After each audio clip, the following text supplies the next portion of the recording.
Hello, welcome back to Bald and Board Games. I'm Bald. On board. We have a review for you of Nova Era by Simon Games.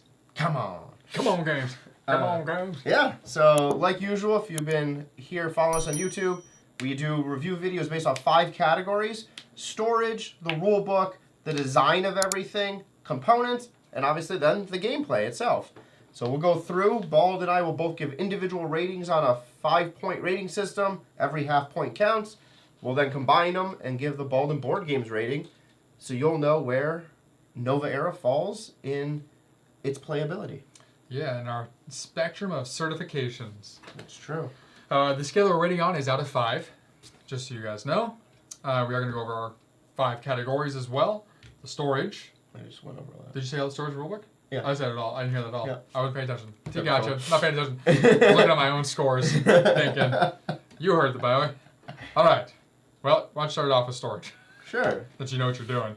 So here's the storage. You can see here, there's a bunch of compartments. As we just quickly zoom out to the table, there's a bunch of different components. There's a bunch of different decks of cards. There's little tokens. There's a bag of dice. There's player boards. And there's some other stuff that goes in here. So overall, they do give you, as Nick is putting things in here, areas for different Just wanted things. to show 'em. And they have different symbols in the spots for what goes where.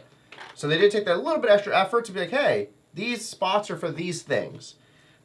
Although there is a handful of other tokens that are just kind of like freeballing it. Free ball. But overall, everything has a solid spot. Cards lay in here. Other than these move around a little bit because there's a lip. It's pretty solid. Mm-hmm. So I'm going to say overall, solid 4.5. Other than this little gap here of just random other odds and ends, everything else has its spot. It feels nice, easy to lay on the shelf. Yep. All right. I agree. So I honestly was probably going to give this, normally I probably would have given this a 4 or so. Just because like you just kind of have this big section for like these random parts and whatnot, and things do move around, which could have been solved with like a little like topper of some sort. But they did take the extra, they went the extra mile to like label, even for the cards, like where each of these would go.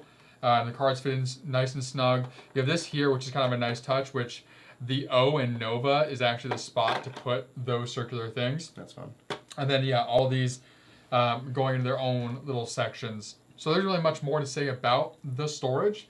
I like that it does have this groove where like the board sits right in here and the rulebook sits on top. Again, that's nice. They could have also done where the board sat over these components. They didn't come up as I well. think that's what these do sit there. Oh, that's But right. it's those just two not sit there. perfectly, so like it Exactly. bounces a little bit. Yeah, so I gave it a 4.5 as well. Because it's not quite perfect, but it has a spot for everything, which Yeah. is usually our biggest gripe. Yeah. So up next is going to be the rule book and associated player aids. Which are right here you can see. So how does the rule book explain the game, and can you just play it after reading it once? All right, so the rulebook, nice table of contents on the front here, an introduction, game overview. We didn't even read the introduction when we played, we just jumped right into it. Hilarious. Layout of the components and everything. So a lot of diagrams regarding the game and about the different cards and what the cards mean. It is fairly easy to go back in here to find the section for some rules clarification if you're looking for it. A lot of pictures to help describe what's going on. Then some fast play variants and end of game stuff. The other problem is while it's easy to go back to the different sections in here to find what you have questions on, there are parts of this rulebook that just don't make sense. The way things are worded, we had a lot of confusion the first time we went through and played. 'Cause you're like, wait a minute, that doesn't quite seem like it means what they're saying it means. And then these player aids are absolutely useless. They show you the events here, which it shows in the back of the book here as well. But here, they give you more of that detail, like, oh, okay, that's what you do here, that's what you do here, that's what you do here, that's what you do here. But then you get to this part with the cleanup and scoring, and it looks like you go right through here. But here, it says, okay, so cleanup and scoring, and then go right back for 1 and 2 to here. 3, you go to end of game. Really, you repeat everything except for scoring 3 times, and then you do scoring. So this isn't quite exactly right either. So there's a lot of areas in here that made the game more confusing than it is, because it's really not a confusing game at all. It's very simple. And I think that they overcomplicated it by the way that they explain things in the rulebook. So the rulebook for me got a 2.5 out of 5. Okay. For me, I have a few similar comments. So to Nick's point, they do have some good diagrams. Yeah. So and I love how a lot of rulebooks do this nowadays. Basic concepts and some of the symbology right off the bat. So you can be like, okay, I know what these symbols are going to mean as I read the rest of the rulebook, which is very useful because obviously knowing the resources and whatnot helps out. Obviously, it goes through the different sections. Organization of how you spend the dice to me is not the best. Because you have two things you can do, let's say, with some of these cards, which we'll explain in gameplay, which is develop a technology and then research the technology. Well, you research before you develop in some cases, or you can straight develop. Yep. Research should have been first to be like, okay, I can bring a card to my hand. Or develop, I can take that card from my hand and build it, or I can take it from the table and build it directly, paying its cost. So the organization of some of these steps wasn't the clearest.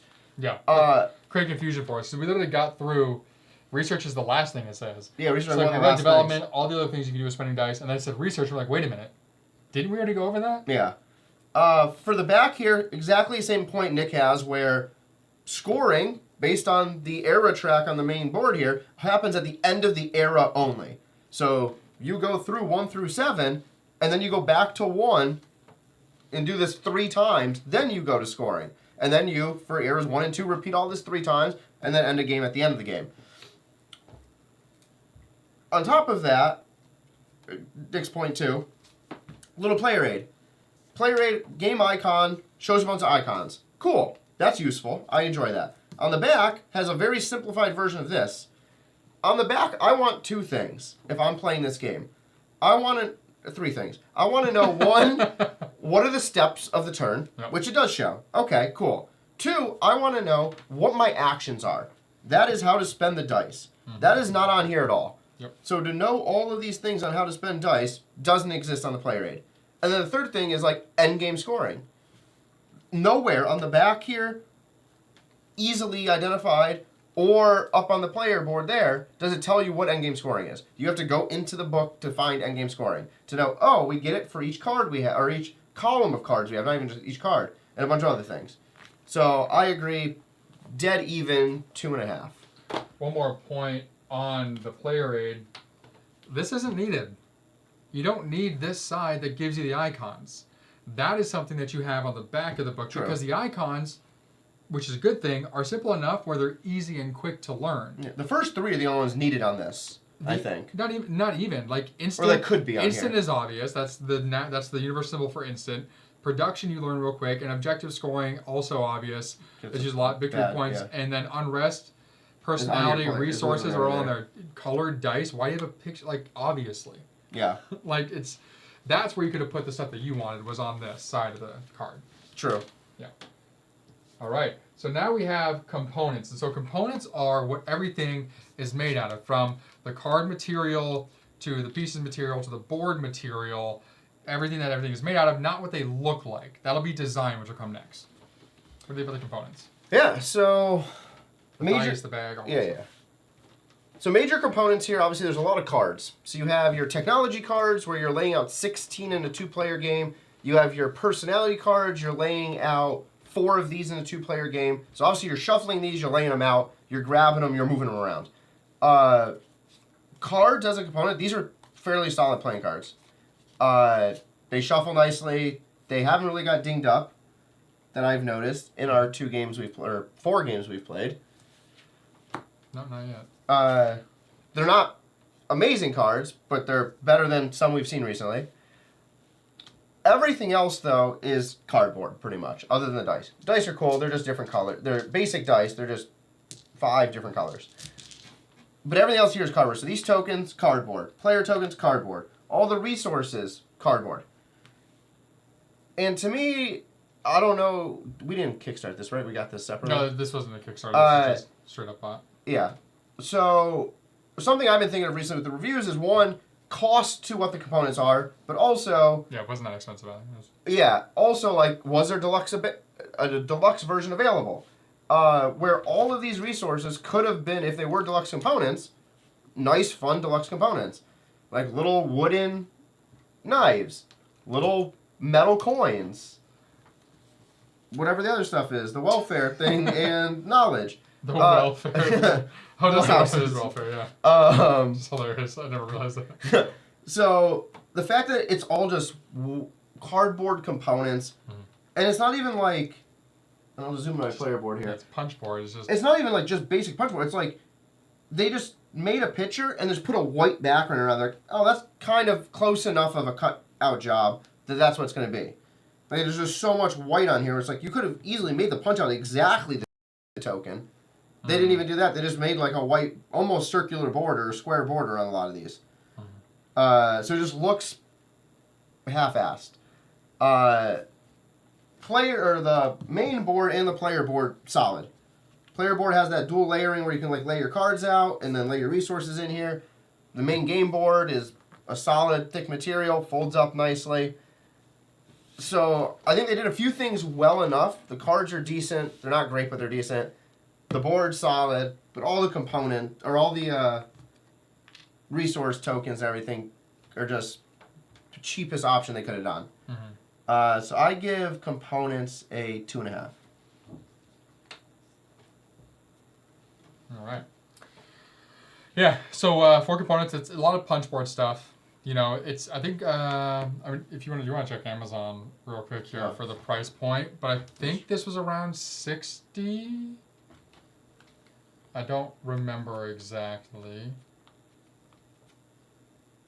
Nova Era base game 35.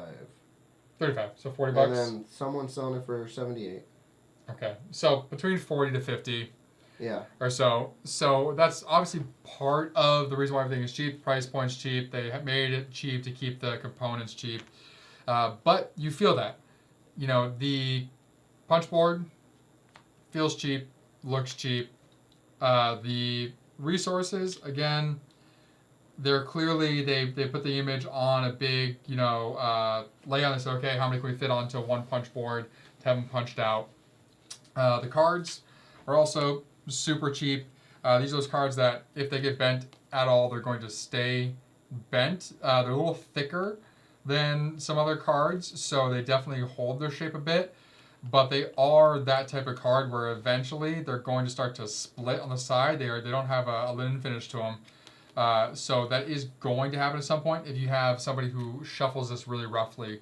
And the reason why that's a problem is this is a game that would be great for casual people, which means that you're going to have people who don't take care of their games as well, potentially playing this, being a little bit rough. So it's most likely going to get beat up. Components are going to get beat up as well, which they'll probably end up having to replace this at some point, potentially.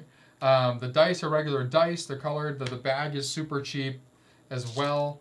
Just a very cheap sort of felt bag of some sort. The board that they have here is solid, which is nice. I mean, it's simple. The player boards, again, they're dual layer. They're solid as well. There's some weird design things we'll touch on in a moment. But nothing is impressive. Nothing really stands out. It's all very average. So I gave it a 3 out of 5. All right. Next category up, we have design. So that is now taking the components, everything, and how do they look? What is the artwork like? What's the iconography like? How's everything make you feel? Make you feel.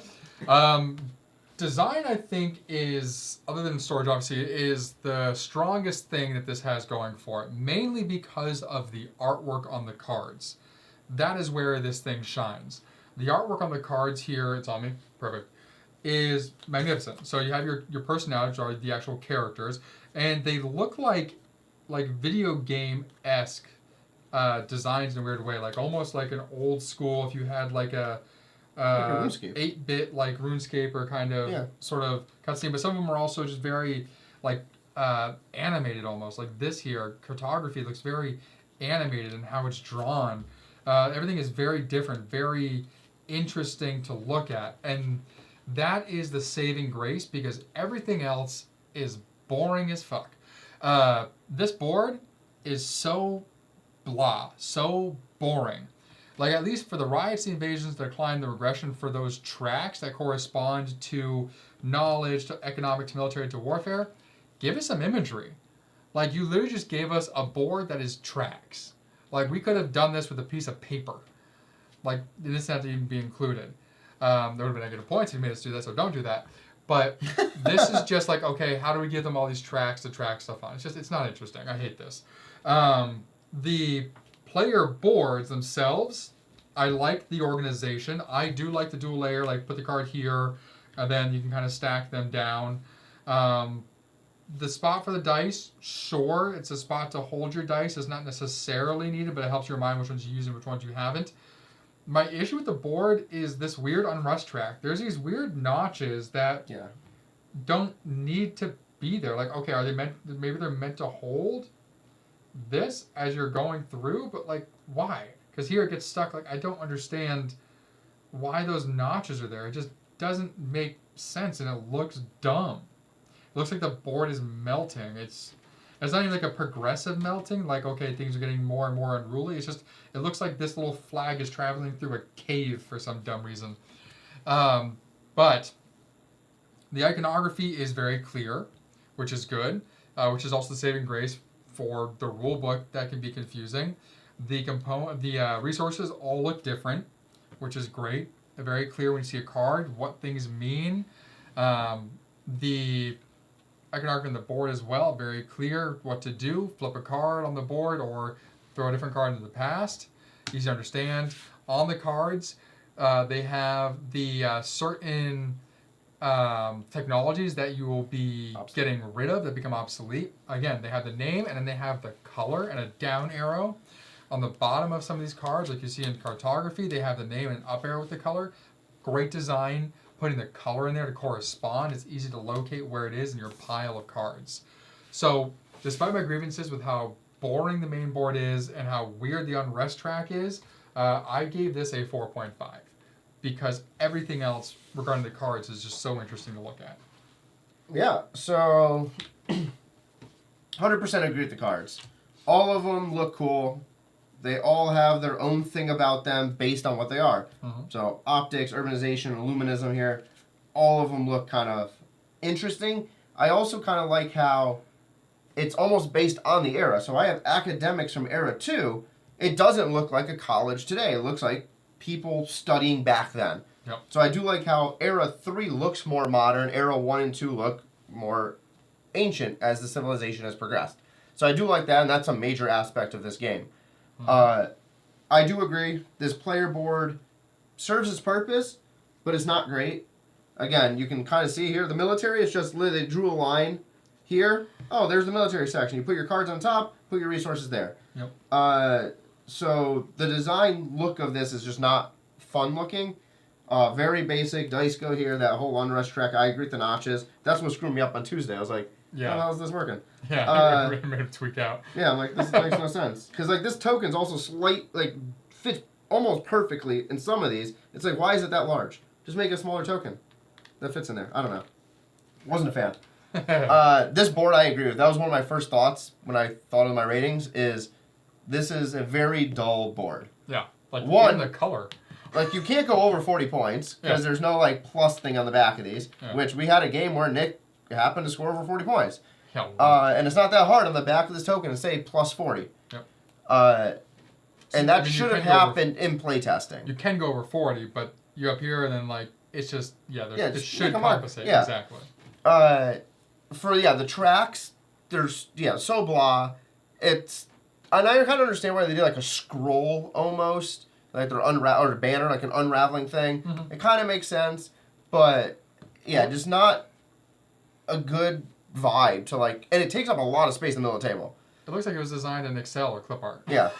I was like, I honestly wish tracks like this, if they were sideways where you could put it at the top of the table, it'd be way easier to control. Oh. Be like, just have a outside border be this, where the scoring track is, and then have all these sideways, and it's on top of the table.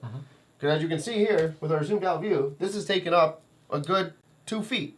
Well, yeah, there's only 2 of us playing. If there's more of us playing, there'd be more rows of cards. Yeah. As well. But yeah, to me, the saving grace, to your point, is the cards. So I give overall design of 4. Alrighty. And finally, we have gameplay. How does the game play? Yeah. So, quick 30-second overview of how this game works. You have 3 ages, as you can see here on top. Era 1, Era 2, Era 3. Each age, or era, you have a deck of cards that get dealt out.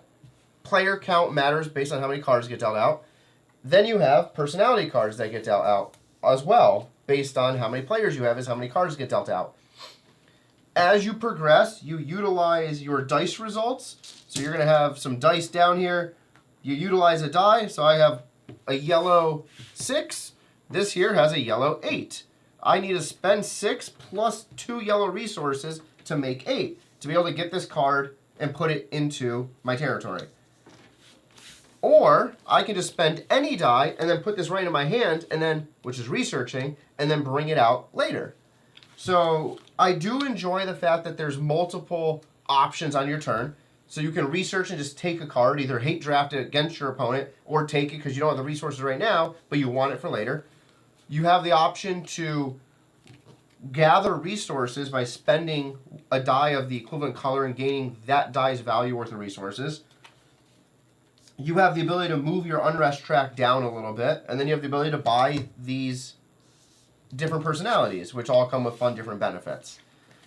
So that's pretty much how the game plays. So you do this 3 times in a row, 3 dice each, you score, you go to Era 2, do the same thing, Era 3, do the same thing, do final scoring. Whoever has the most VP wins. The few things I don't like about this, though, is, one, when you get these personality cards, they only exist during the era you receive them. So if I had an Era 1 personality, at the end of Era 1, personalities are gone. So you really have to focus on their benefit to gain the most you can. So it really silos you if you grab one of these. Like, for example, Queen Zenobia here, you get a victory point for each red that you own. Well, if I get her the very first action, I only have 8 other actions that era to get red. I don't have many red resources. You start with 1. So now I have to gain red resources or hope that red dice come out, which is randomly done, unless you get the calendar. And it just leads you into a situation where you have to just focus on one thing instead of being able to kind of do a bunch. You also have to worry about these tracks. If these tracks get to the top, they're just stuck there forever, and you're just burning through cards unless you get certain cards that block those effects. Which, again, now you're siloed to getting those cards, or you're just going to lose everything. Which, if you watch our playthrough, Game 3, that happened. Yep. Yeah. The other thing I'm not a fan of overall is, which I know you're going to bring this up, where there's no way to gain resources for just random dice. So you can't just spend a yellow 6 here and choose which resource you want. You can only get yellow resources for yellow dice. And because the dice are randomly placed here, you only get 3. It really kind of sucks if you know, oh, I need red cards, so I need red resources. Oh, there's no red dice left. There was only 2 out there in one group. My opponent already took that. Well, now I'm stuck with whatever dice are left. So there's definitely that odd area where you should be able to like trade 2 for 1, or be like, oh, I have a 6 on this die, I can get 3 red instead of 6. In that 2 for 1 type trading ability. The things I did like, I do like that there's making things obsolete. I do like how, for example, do I have, oh, here we go, optics. If I made optics, I get astronomy at the end of the age, and it goes right to my hand. Now I can build that. So I do like how they followed things up to like, oh, you have this one technology, we're going to award you the research for the next technology, you just have to develop it. Or, in some cases, oh, urbanization changed how people do things. Therefore, certain cards are obsolete and you got to get rid of them. So I do like how that shifts as you go through. Overall, the game is fun. Like, it's a fun, cool theme. But we played 3 times. The first time was a perfect game almost. It was very fair and balanced. It came down to 1 point. It was the way we wanted it to be. The other 2 games were... It wasn't unbalanced that one of us was just playing better than the other. One person got screwed one game, the other got screwed the other game, the second game. Yep. And it was nothing we could do about it. It was just like, oh, here we are. Because there's no way to push these tracks down, which we found out. Yeah, I don't think so. I know, we looked. I think we've gone through a lot of these cards. So I know it's long-winded. Try it out yourself. You might think differently. But I think this is the ugly step kid to, like, Inventions by Vitalis Erta. Mm-hmm. The other thing I'll say before I give my rating is I hate this player board setup for gameplay. Yeah, you do. We played other games. There was another game I gave the exact same comment to. It takes up space. So if you're playing 4 players at this table, we have a very large table. These cards are meant to kind of grow out as you gain more of the same color. So as you gain more, they're supposed to grow out so you can see the effects on all of them. So if something happens, you can easily be, I have this effect, it activates right now. Sure, if you have an instant effect, you can kind of just stack those at the bottom, but you still need to pay attention to like some of these verbiages, because if someone has a card that makes it obsolete, you got to go through and look through them. So I don't like how much space this takes up. So, my rating for gameplay of Nova Era, if it wasn't as clunky as it was, and if you didn't get stuck in situations where you're just screwed for the whole game, I would give this a much higher rating. It'd be a lot of fun. But because those situations do exist, I'm giving this a 2.5. Alright. Feel free to vent now. Okay. Where to start? Oh, things I like. From the bottom? Things that I like about Nova Era. I like the idea of having to spend resources that correlate to knowledge, economic, military, or welfare to advance certain technologies. That I think makes a lot of sense. I think it would have also made more sense if that was also the case for your personalities. If for your personalities you had to spend a combination of those to get them based on who they were, not just a black die. Mm. I think that would have made... So like Gandhi would spend knowledge because... It was... Correct. Yeah, Gandhi would have been like knowledge and welfare or something of that sort. Frederick II would have been, you know, economic and knowledge, something like that. Yeah. Sun Tzu would have been military and knowledge. You know? Things like that. That's just more interesting than like, oh, use a black die.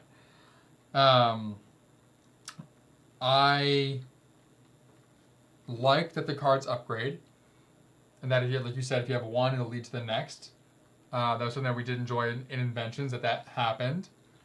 I liked that cards became obsolete from yourself or from your opponent. I like the idea that if you make your own card go obsolete because you upgraded it, you get a victory point. I like that there's a lot of ways to spend victory points, or to get victory points. I think the idea of the unrest track is an interesting idea as well. Oh, that's what I forgot to bring up was the unrest track. I like the idea of I like the idea of these disaster tracks, that everyone is influencing them. So what's happening around the world will ultimately have some sort of effect for everybody. So you kind of have to try and prepare yourself for the eventuality of this stuff happening. The other thing you can't prepare for is the Dark Ages. That just kind of happens. So that's what I like. What I don't enjoy is there is so much randomness in this, from the cards that come out to the dice that are drawn, that you get a bottleneck or you get pigeonholed into situations where you just can't do anything. And it's not fun. So on the board here in the middle, I've set up a situation that could happen. So It's very good. medium's fine. Right. Yeah. So we have all reds, and then we have a blue and a green at the top. Okay? To get to the blue and the green at the top, you have to go through the reds from the bottom to the top. Unless you have a specific card that lets you go here and skip ahead. The issue is, if you don't have the red dice to spend, or if the red dice keep rolling low, and you have a way of getting resources, you're never going to get up there. you're stuck. This is not going to move really at all unless you just kind of spend one to put in your hand. Then you have a bunch in your hand that you're not actually building. But then you're burning dice just to do nothing, essentially. Yeah. To get things out of the way. That's not fun. So the randomness of the cards coming out, the randomness of the dice coming out, and not having a way of manipulating them in some sort of way is frustrating.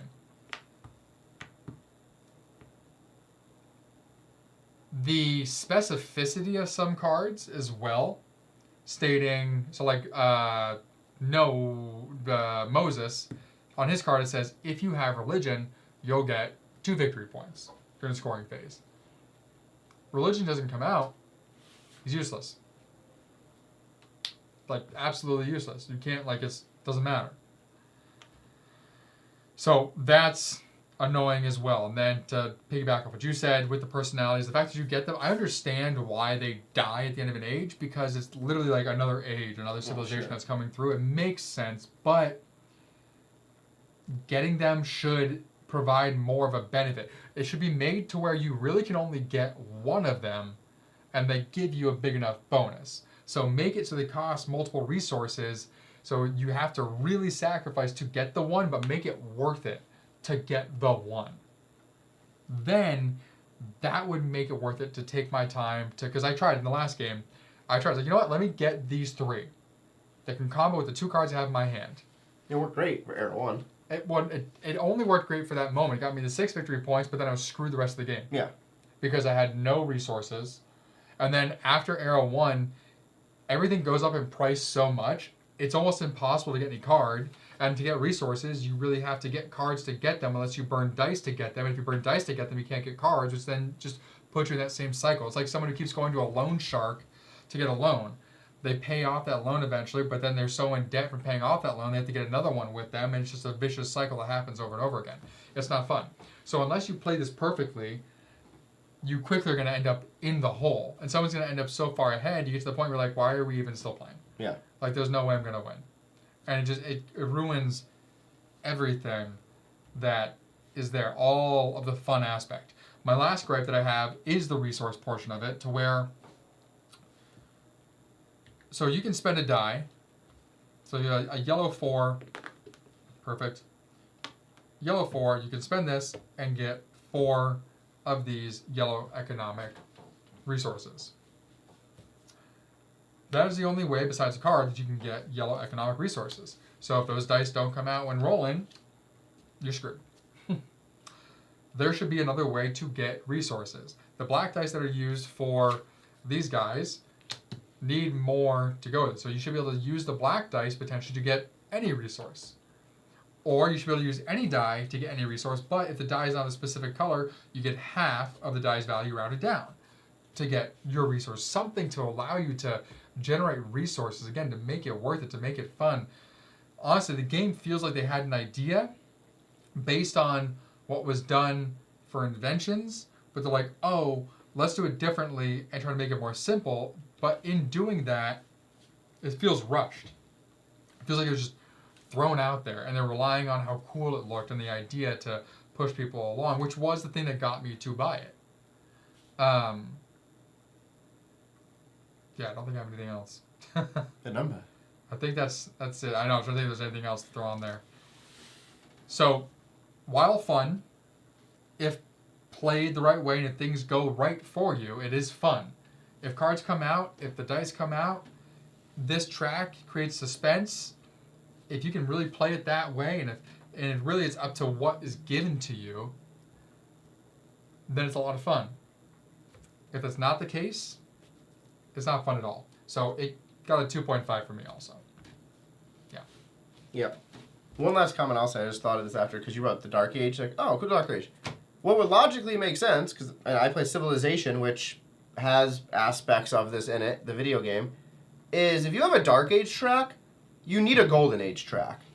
Like, there needs to be things you can do to be like, oh, I stopped the Dark Age, but I stopped it so well that we pushed our civilization into a Golden Age. And then you get bonus resources or something else. So that's definitely something they should have considered. To be like, you have all these tracks called the Disaster track. There's no track that's like the anti-disaster, like the successful living track. Yep. It's all about how bad did you make Civilization. Yep. There's nothing about did you make it well. Yep. So- Is that right? Want to check my math real quick? Let's see. Yep. Alright. All right. So now we head into our combined portion. So we'll talk about what? No, I say yes, rather it's not on 2 anymore. Yeah. So we'll talk over each category again, giving our total scores combined into Bald and Board Games rating. And then at the very end, we'll average all the categories independently and then give that final rating. Yep. Alrighty, so for storage, I give it a 4.5. Board give it a 4.5. So Bald and Board Games gives it a 4.5. So we touched on it. The storage, each thing has its spot. It's nothing fancy. The game isn't fancy. But everything has a spot to go in. This easily could have been one of those games where they just had like that little tuck box inside and everything just thrown inside it. But they took the time to have something designed, put a little design into where these circular pieces go in there into the O. Appreciated that, so we gave it a 4.5. Yep. Next up was the rule book. I gave this a 2.5. Bald gave this a 2.5. Therefore, Bald and Board Games gives this a 2.5. Overall, again, the rule book, it gets you there. It goes over every part of the game, but it's not super laid out well. The little player aid cards, absolutely useless. No. Doesn't give you the information you need to be able to quickly mid-game glance and know what comes next. Especially in terms of the actions. So, 2.5. For components, I gave it a 3. Board gave it a 2.5.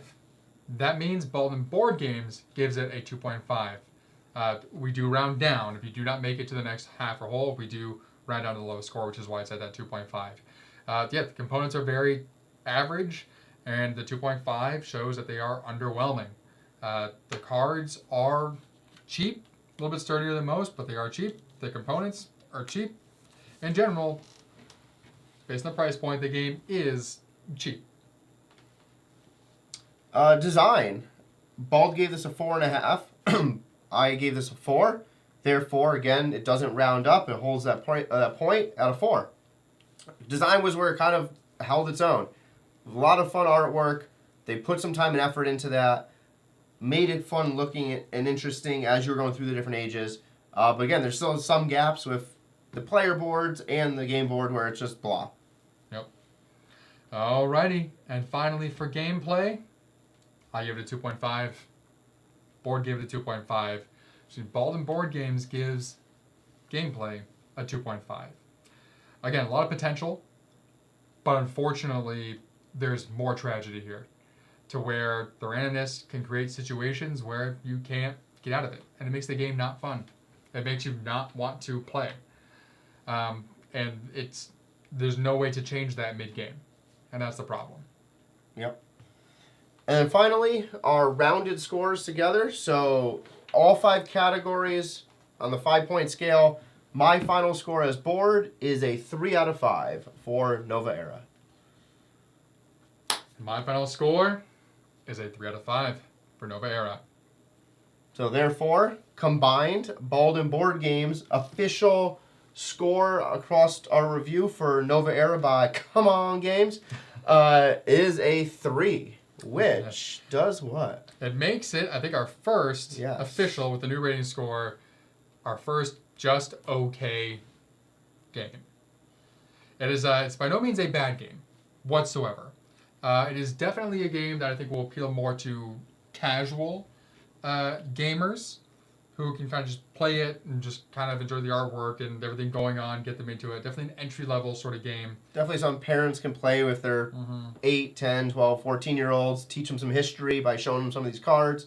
Yep. But yeah, nothing. Extreme board gamers would not find this interesting.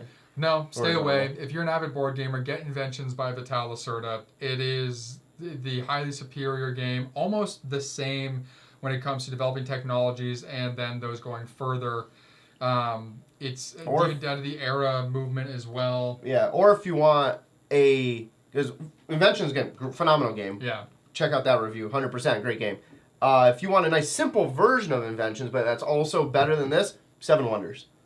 Same thing, you're Similar. You're taking cards and you're using the card. The resources are on the cards. So a simple aspect of this, but done very well where it scales. Yeah. Nicely. Where you're trying to push tracks up to be the best in certain areas and stuff. Yeah. So, 2 alternatives other than this. So it's just okay. By no means are we telling you not to get this. If you're interested, check it out. The price point's relatively cheap. But if you are an avid gamer, check out the other 2 first before you do this. But if you're looking for something for your family, Nova Era is probably going to be an easy one for the family. 7 Wonders would be an easy one for the family as well. Yeah. All right. Well, thank you for joining us here at Bald Board Games. We reviewed Nova Era by CMON Games. I'm Bald. On board.